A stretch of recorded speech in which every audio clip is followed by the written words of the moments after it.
and started, I guess, hitting them with it, but nothing really happened. So he just kind of waved it at the creatures, trying to freak them out. And then so yeah, he was still had this aggression, this total state of panic, this survival instinct. And then he left the exam room. Oh, I guess the entities walked away, so they kind of just left him alone for a second because obviously he was freaking out. They didn't hurt him at that time or anything, or fight back. But they just walked away, left him. So then he left the exam room, he called it, and then he was in a hallway. But then he ended up going to a spherical room, um, with a chair, and he then this part's pretty interesting. He goes in the chair, and then he describes like sitting in the chair, and then the spherical room turned into like a planetarium. This is a very interesting story. Um, and then he also says that the chair was equipped with with a lever, and he was using that, and it would do different things with the planetarium. And so he left the chair, and then just when he was leaving, he sensed a figure, but then he noticed it was a human figure, which this is very interesting because this has been also in many abduction accounts. They describe not just the Greys or some of these really exotic looking beings, but they describe actual humans, sometimes described as being with blue hair and like kind of like Nordic looking. Um, then he says he asked them a bunch of questions, and they didn't say anything. They smiled, and then they just motioned for him to follow him. And then next thing, then he recalls as he's following them, seeing several other crafts in like a hangar type room. And then the last thing he remembers is they sat him on a table, and they put a oxygen mask, some sort of oxygen type mask on him, and then he passed out. So from there, what happens? Then he wakes up, like I told you earlier, and is on the side of the road, and he does see the craft fly away. Obviously, in complete dismay, just completely, uh, confused. Um, I think he either found a phone. Um, Let me see if I can see it on here. I'm scanning through the account. Well, regardless, he got a hold of some of his either friends or family, and they picked him up, and they were all pretty shocked too. They thought he was dead. Oh, during the whole time he was gone, they had dogs searching. They had, the police. The police thought that there may have been foul play, and they just made up this crazy story, um, of him being abducted, and they thought maybe they got in a fight and they accidentally killed him. So they didn't know, but they were assuming it was. Obviously they're not going to believe alien abduction. Is the real thing that happened. But anyways, he was gone for many days. Missing.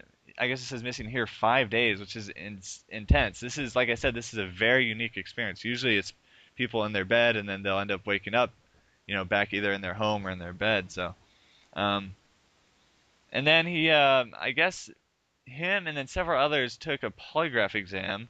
Once, oh, sorry, I skipped a part when he got picked up by his friend. They're like, "Where were you?" And he wasn't really talking much, and obviously in total shock. And then they said you've been missing 5 days, and that's what I guess really freaked him out. And from there, he basically didn't say much. I mean, he thought this whole thing was I don't know, maybe 12 hours or so.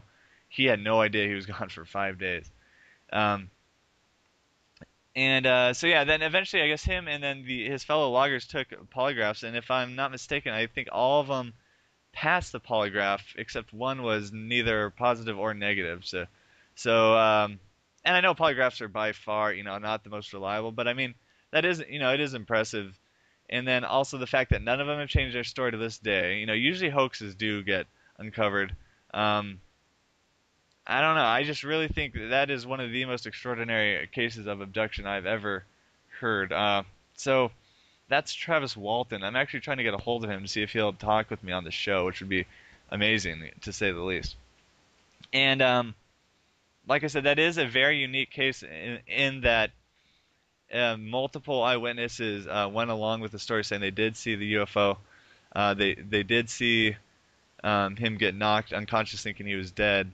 And to this day, as far as I'm aware, um, they have not changed their story, and neither has he. So, and I know he is actually fairly wary to actually talk about this. He has done interviews on shows like Coast to Coast and others, but I think as far as a specific event, he's really sick and tired of talking about it. Understandably, I mean, it sounds clearly traumatic, but that's an extremely interesting case. Also, some of the more famous ones, you can look them up. I'm not going to go too far into them because I think that's one of the most interesting. But there's also Betty Hill was a very early alien abduction case.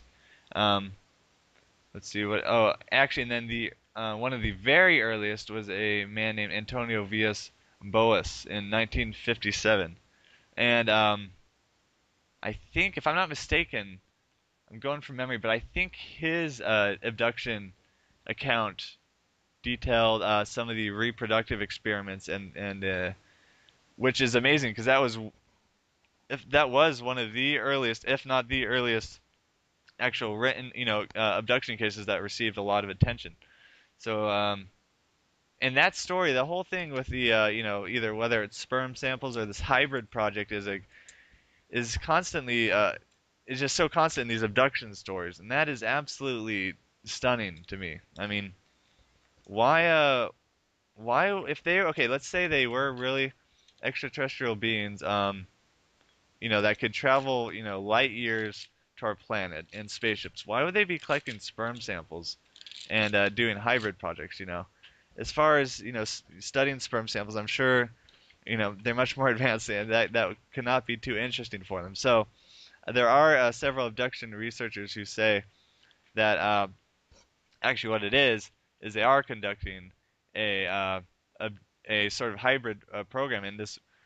Specifically, David Michael Jacobs is a abduction researcher, and he says, yeah, he's really big on this hybrids, and he thinks it's actually he has a book called The Threat, which I've read. I haven't read all of it. I've read.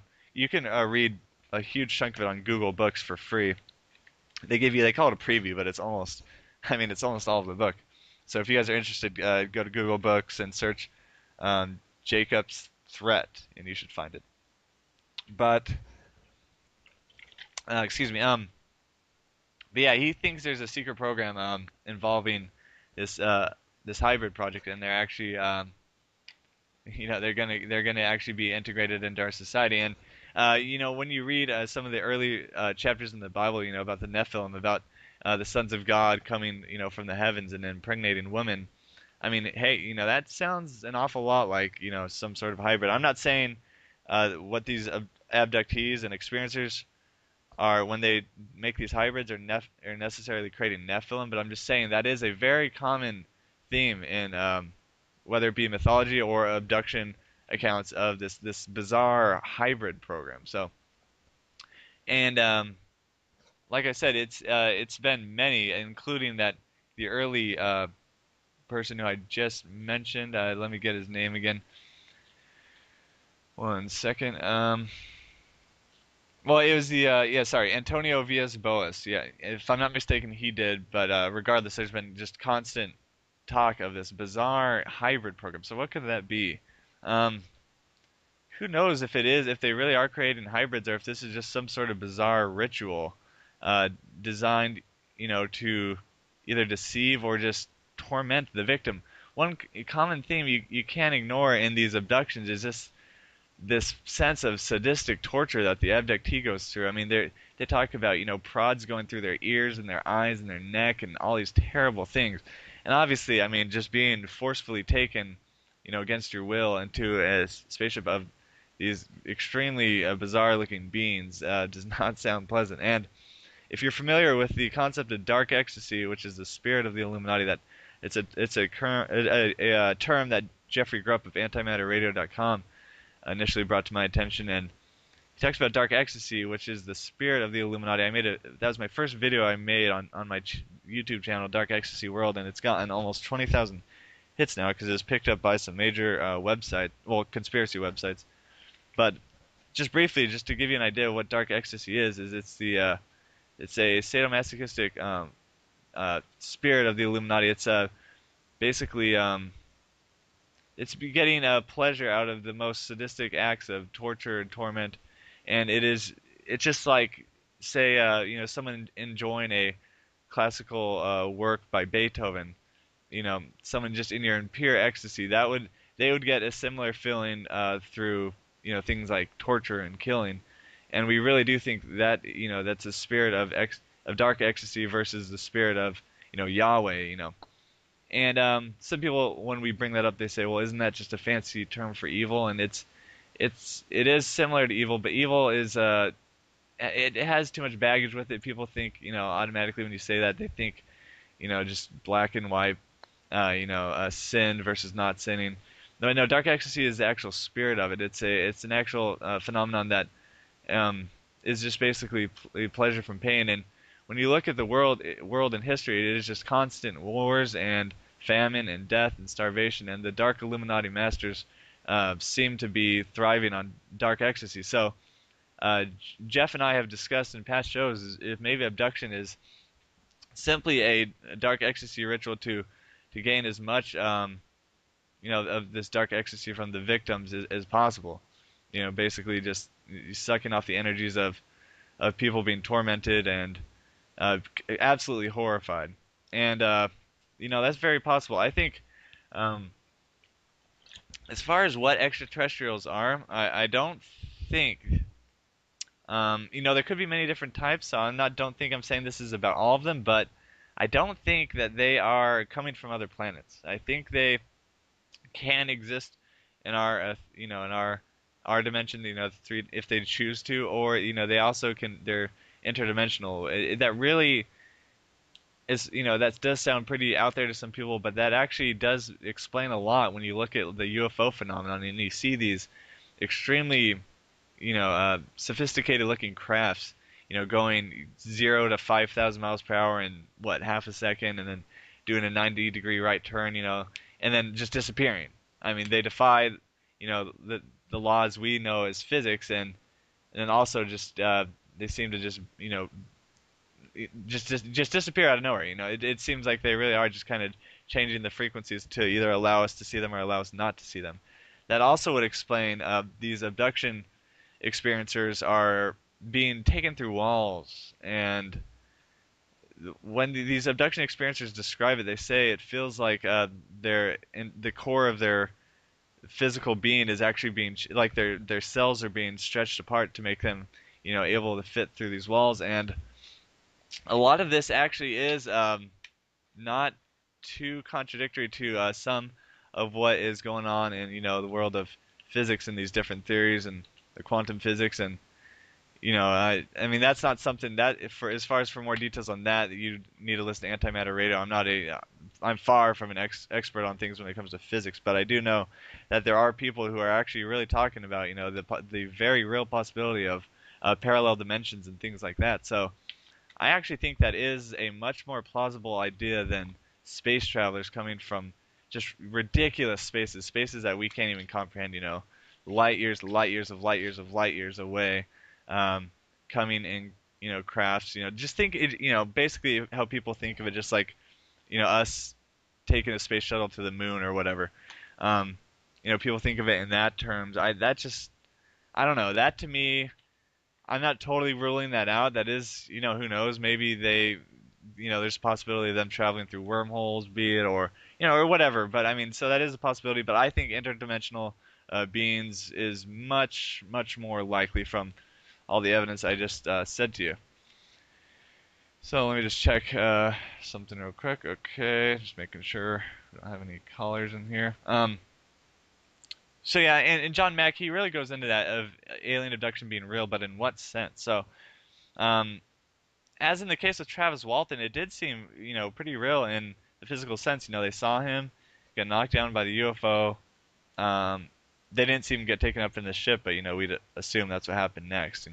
But as far as being real in the more non-physical sense, what about the abductees who are lying next to their spouse in bed, have the experience, and wake up next to their spouse without their spouse noticing anything?